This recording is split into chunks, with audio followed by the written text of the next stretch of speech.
It is arguably one of the cultural touchstones for the entire medium of video games.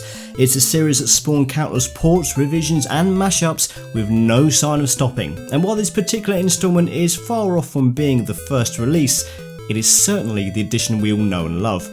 On the list of games to play before you die, Tetris simply has to be at the very top. Created by Alexei Pajitnov and originally released in 1986, Tetris has an origin story that's possibly as compelling as the game itself. It's a tale that's filled with more than a few legal wrangles, and a story that's been told in various documentaries, so I shan't delve into it here in any particular detail, other than to say that in short, while Pajitnov initially gave the licensing rights to the Russian government for a period of a decade, those rights were distributed through various licensees and sub-licensees, and in a chaotic turn of events, several companies staked a claim to various computer, console and arcade versions, causing a whole heap of legal battles. Ultimately, Nintendo were lucky enough to claim the console rights to this simple puzzle game, and in a truly inspired decision, packed it in with the Western versions of their new handheld system, the Game Boy. At its core, Tetris is a game of very simple rules. From the top of a narrow vertical play area come falling shapes, officially known as tetraminos, taken from the Greek word tetra meaning four. These tetraminos come in 7 different configurations, no more, no less. You all know how this game works, and despite the occasional mechanical tweak, such as the behaviour of rotating shapes or the ability to store a piece for later, over 3 decades later the core mechanics have remained largely unchanged. And this tells you a lot about how good Tetris is as a concept. How many games can you say have remained mostly unchanged in this fashion, yet still remain as playable today as it did all those years ago? And what's more, it's a game enjoyed by almost anybody, even those that wouldn't consider themselves as gamers. I liken Tetris to the gaming equivalent of a warm hug.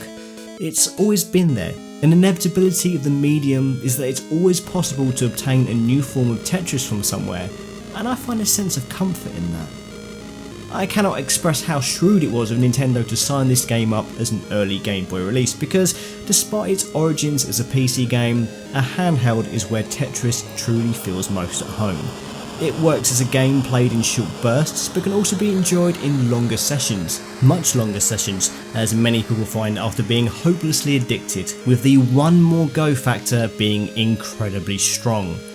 In packing Tetris with the Game Boy, Nintendo basically gave themselves a license to print money, and it helps that this game is so superbly made for the system.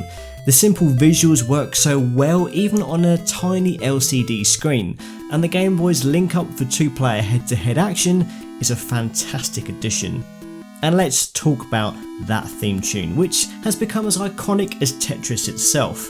While featuring 3 selectable background tracks to be played during gameplay, it is the default Type A piece, an arrangement based on the Russian folk song Korobyaniki that will forever be linked to Tetris' legacy.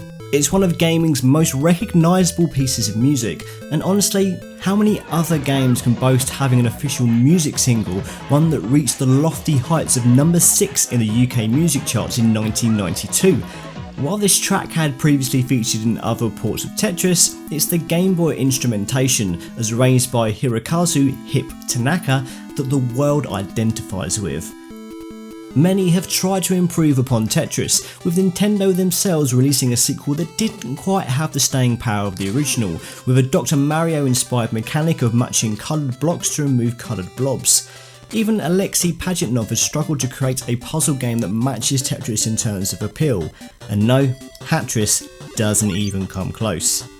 Need further proof of Tetris' place in culture?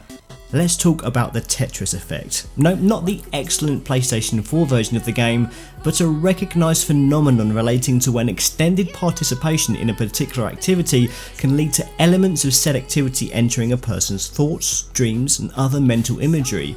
In some alleged cases, Tetris players have reported hallucinations of falling tetramino. Some studies have even gone some way into proving that playing Tetris can have a beneficial effect on the brain, thickening grey matter and improving physical cognitive development. So even though Tetris is a game to play before you die, I'd say it would certainly do you some good to play it well before you shuffle from this mortal coil. What do you think? Should Tetris be a game that everyone should play by law? And is the Game Boy version the definitive version? Sound off your opinions in the comments below, and I'll see you soon for some more gaming greatness.